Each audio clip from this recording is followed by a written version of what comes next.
Hi, Linda. Grith. And thank you so much for joining us again at our yearly conference at the Gifted Institute. My pleasure. Awesome. So you and I communicate almost every day, almost every day. And we've known each other for more than a decade. And I'm very thankful for the work we have with each other at the Institute. And also very proud and humble because the approach we have when approaching gifted children is quite similar to the one that you have at the Gifted Development Center. And that brings me to my first question today. So what is the best approach for finding gifted or twice exceptional or even multi-exceptional children? I think you have to really understand what it is you're looking for in a child. You have to have a passion for giftedness. That makes a big difference. If you don't really understand what giftedness looks like, feels like, tastes like, smells like, when it's in your presence, you'll miss it. You'll just look at scores and think that scores can tell you everything there is to know. And it isn't.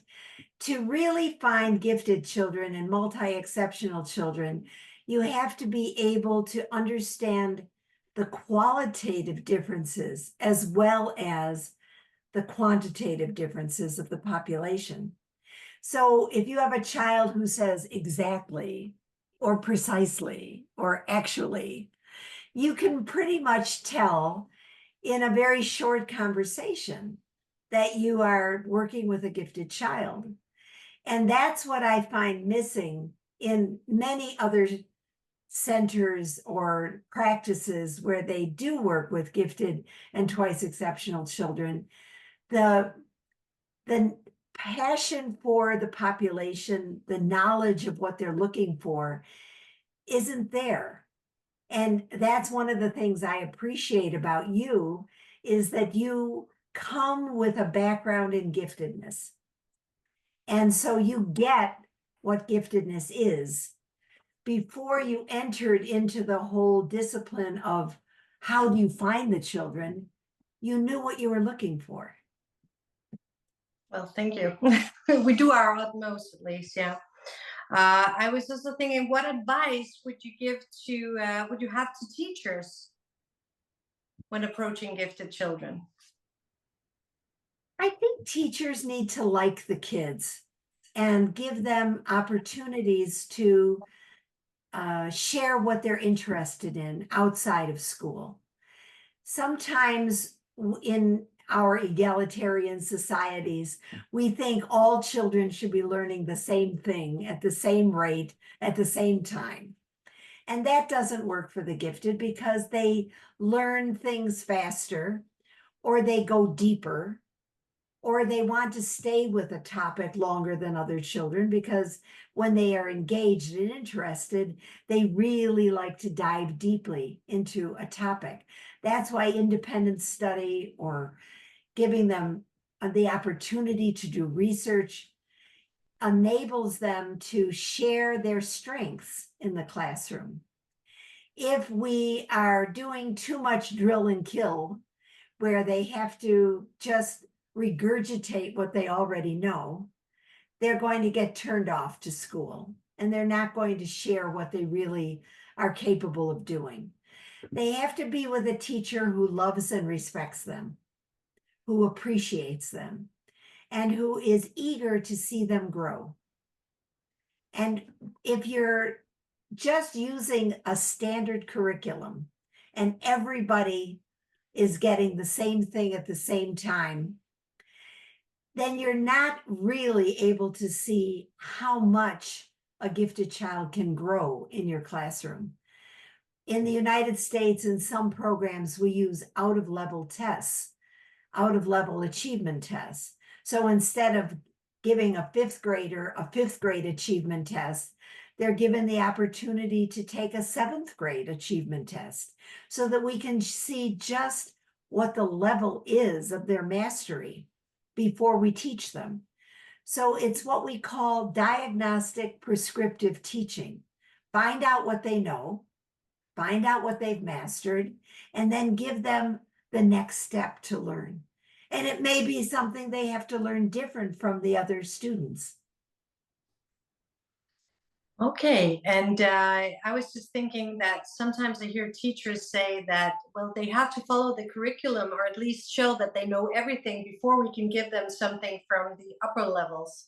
So it's that's also a problematic situation sometimes, and that's when I see these children uh, they get really asynchronous. So I was just wondering, do you usually work with or around asynchrony? Well, I like to work with asynchrony because all gifted children are asynchronous, and twice exceptional children are just more asynchronous. But working around makes it sound like there's a problem that has to be worked around. And one of the things about the way gifted children, including twice exceptional children, learn is they learn complex, difficult, more advanced, more challenging material faster than they learn the easy things that we think as teachers you have to master before you get to the complexity. That isn't true with this population. If you work too hard to get them to be learning the skills at a faster rate or mastering the skills at a 100% level, you will not be teaching at the level of complexity that their minds require. And I have often taught children skills within complex concepts. If you improve the complexity of their education, they will get the skills within that because they'll be motivated. But if you think you have to do basic skills first, and they have to demonstrate mastery of basic skills before they can handle advanced math work or advanced language arts, you will lose the child. They'll disengage.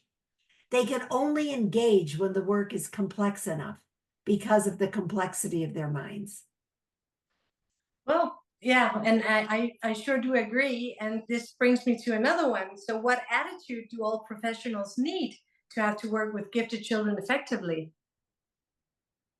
I think the answer to that is one word: authenticity. These children respond to authenticity. They are themselves working very hard to be authentic.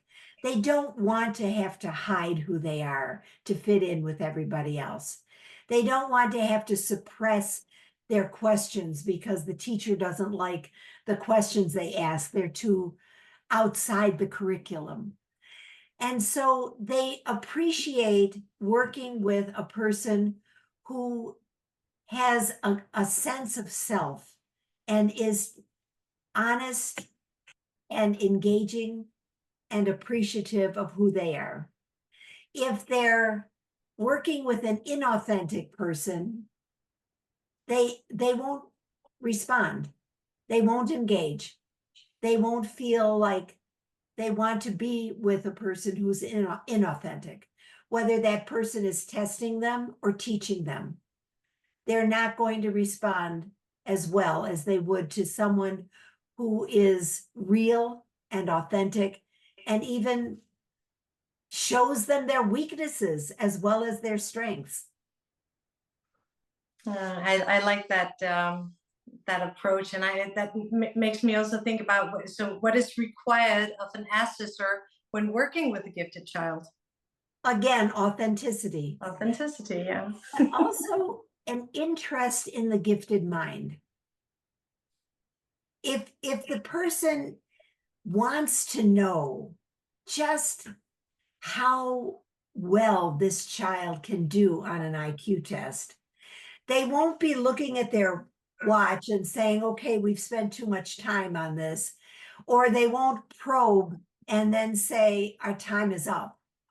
They will test the limits of the child's ability and show real interest in the child's thought process. Yeah. We also like that when children come to the institute that there's no limits, time limits at all. So this means that they can stay here all day long. It's not just 45 minutes or an hour and a half, because the more gifted you are, the longer it takes. So it's Exactly. that's also interesting. Yeah. So what is the best age for gifted assessment?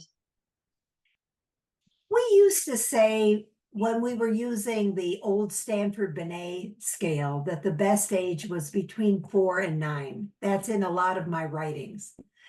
But once we moved to the Wechsler scales, we're not as comfortable using the WIPSI as we are the WISC. The WIPSI has a bit of a low ceiling, and that's the test that's used for 4 and 5-year-olds. And so at the WISC, you can't use until the child is 6 years, 0 months. So we usually say to parents, unless there's a school that requires an IQ test, we recommend that you wait until your child is 6 years, 0 months when they can take the WISC. The WISC has such a high ceiling, 16 years, 11 months, compared to the WIPSI that's only going up to age 7. So that way, a highly gifted child has more room at the top to show the full strength of their abilities. And I'm thinking, so have you ever met a child who did not test in the gifted range, but you knew they were gifted? And how could you tell? Several of them, especially if we test middle school age children, like 10, 11-year-old children. If they're twice exceptional and they're in that age range, they often have average ability scores and they have average achievement scores, and their scores do not look gifted at all. But if you use qualitative methods, you can understand that there's much more to this child than people realize. We had a child recently tested at our center who had no intention of going to college. All of his scores were average. He wanted to be a mechanic. He was going to go to vocational school. And it just seemed like this was your average kid. And I took a look at the depth of his thought process. And I said, no, this is not an average child. And in the post-test conferences, that's what we do after we test the child. We go over a post-test with the child if the child is 15 and over. And I said, I really think you might be college material. And I wonder if you would consider auditing a college course.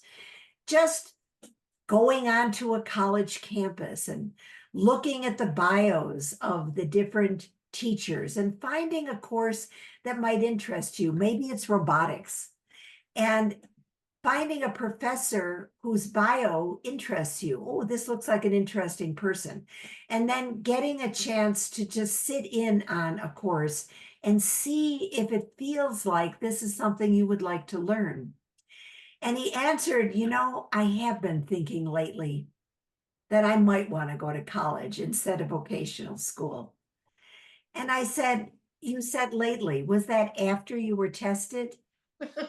He said, yes. I said, what was it about the testing that made you think you might be wanting to go to college after all? And he said, well, the test was easier than I thought it would be. Yeah. And he had some scores on the Woodcock-Johnson that were all the way at the highest ceiling of the test, at the 17.9 grade level or beyond, which is graduate school. And he was amazed that he scored that high. Yeah. And he was amazed that there were some areas that he did so beautifully in. And he saw himself differently after the testing. Yeah. So he's just one example, but there are many children that we see flatline in the middle grades. and they just don't feel that they're smart. They're only aware of their weaknesses. They think that they're average, and they're really not. You can have a conversation with them if you know what you're looking for. And I'm sure with the world game, you're able to see complex structures that they build, and the complexity of their minds show up in a qualitative technique that you just don't see on the tests. Definitely. And we also have children, when we see what they do and what they can perform, and we start asking, so how come you haven't shown this before? And they go, well, the person who did the test with me, she didn't seem like she had the energy for me. So I kind of just thought, let me get out of here as soon as possible. Or I just knew everything was timed and I felt uncomfortable about it. I noticed the answers that he had something between his teeth, or bad breath, or there were too many things in the room that kind of distracted them, or all these things. So they actually they are pretty honest when they are here, and I really do like that. So I was also wondering, because I know that you have your assessment course. Could you tell a little bit about that? I'm very excited about this. When you and I and Johnny were in Greece, I was working on an outline for a course to teach people what I've learned in the 44 and a half years that I've had Gifted Development Center. In June, it'll be 45 years. And I have come to assessment in a very different way from other psychologists. My degree is in special education. And because I learned about special education, I learned about auditory and visual and sensory processing, and these strengths or these weaknesses, and what to be done when a child is having an auditory issue or a visual issue, and how it affects their test scores, or when they have a sensory processing issue and why they can't stand to write anything, and why they need a computer. So my background in special education enabled me to understand patterns that other people really didn't see. And I also taught when I taught at the University of Denver, I taught about history and systems of psychology. And I learned a lot about the factor analytic structure of IQ tests and the different types of tests that exist, and the models of assessment that exist, and the people who came up with these original ideas. I learned about Galton, and I learned about Binet, and I learned about Spearman, and I learned about Terman. And so I learned a lot about the history of assessment. And I wanted to share the different viewpoints about what is giftedness, and the different viewpoints about assessment, and the people who believed in qualitative assessment, like Anna Marie Roper. And I wanted to share all of that with people. So Johnny had been asking, would I please come up with a course for him on how to work with twice exceptional children, how to identify them, and what are the nuances of testing them, and how to work with them. And so I decided to put together a Foundations of Gifted Assessment course. There really hasn't been a course like this ever, because the field of giftedness, gifted education, doesn't really honor IQ tests anymore in the United States. The field of psychology doesn't recognize giftedness. So if the two disciplines don't understand each other, don't appreciate each other, then a course on the psychology of giftedness or the psychological assessment of the gifted would not exist. And that I happen to have expertise in both of those areas. I'm a licensed counseling and clinical psychologist. We do assessments, and my passion is the gifted. And so I've come together with an awareness of patterns that most people don't see. And I wanted to share that. So I created this foundations course, and it grew into a 14-session course that goes from the history of the field into qualitative measures like the world game. And I invited you and Johnny to be a part of the filming of this so that people could buy the entire set. And I also asked Johnny to talk about how you do child-centered assessment, how you set the tone for it to be child-centered at the Gifted Institute. And I asked you to talk about the world game. And then the opportunity arose for us to do a training with children on the world game in Cupertino, California, June 18th through 20th. And we have already started to advertise it all over. And we have a person from Honolulu who has signed up, a person from Hong Kong, a person from Italy, a person from Canada. So it's going to be an international event. Definitely. And we're going to be in Cupertino together. I'm so excited about this. And the people who are signing up are brilliant. It's going to be a wonderful group of people. So the cohort that's going to learn this together, they're just such fantastic people. I think you're going to have a wonderful time with them too. But we're also very excited about it. And we're going to celebrate your 45th anniversary then. Okay, that's perfect. That's perfect. Yeah. So I love the fact that you give the world game to the children to learn about them qualitatively before you give an IQ test at the Gifted Institute. That delights me. And I hope that after this training in the US, it's the first training on the world game in the US, that more psychologists would do what you're doing at the Gifted Institute, would give the world game first, and then get a prediction of the child's ability from the world game, and then look at the IQ scores and ask the question, does this match my intuitive experience of this child that I gained through the world game? If it doesn't, then what are we missing? What's the problem with the test itself or the child's engagement in the test? Why could they engage in the world game and show how brilliant they are, and then they couldn't engage in the IQ test? So I would trust the results of the world game over the results of the standardized test.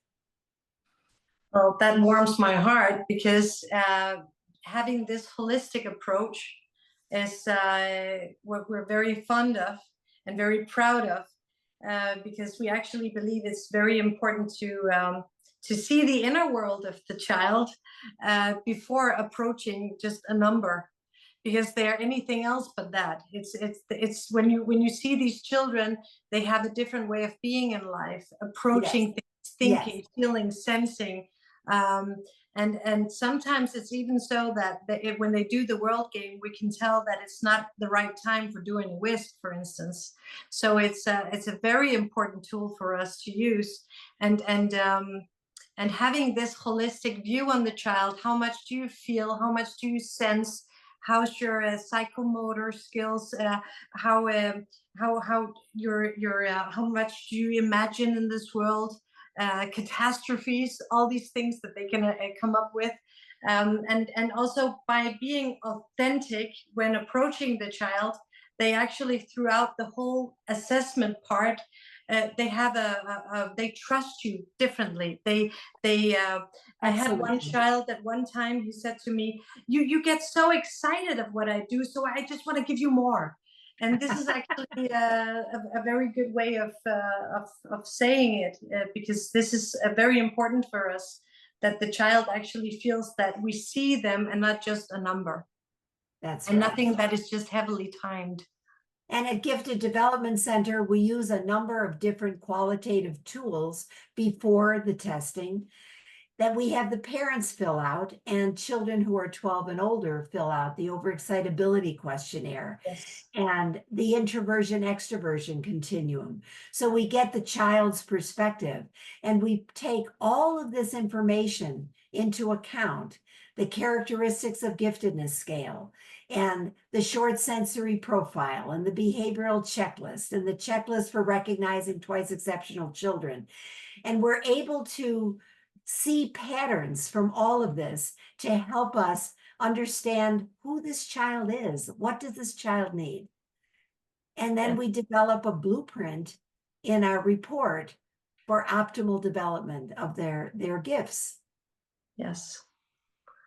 Well, I'm glad to hear this, because the holistic view sometimes I think it's underestimated. Well, it's not understood if you are more of an empirical person rather than a people person. You might think that the numbers are going to tell you everything you need to know, but they really don't. I talk about this one case where this little girl was reading Dante's Inferno at the age of 9. But by the time she was a teenager, she had to have her mother read her textbooks to her. Yeah. Her test scores, she had 3 different sets of test scores, and they didn't come out gifted. No. And I was thinking, who is going to read Dante's Inferno at any age if they're not gifted? And what happened that enabled her to read it when she was so young and yet to have a reading difficulty in adult life? They weren't diagnosing her as having dyslexia either, because her scores weren't low enough. But I was able to analyze what was actually happening with her and look at the functional limitations which are necessary in the United States to prove that a child needs accommodations for dyslexia.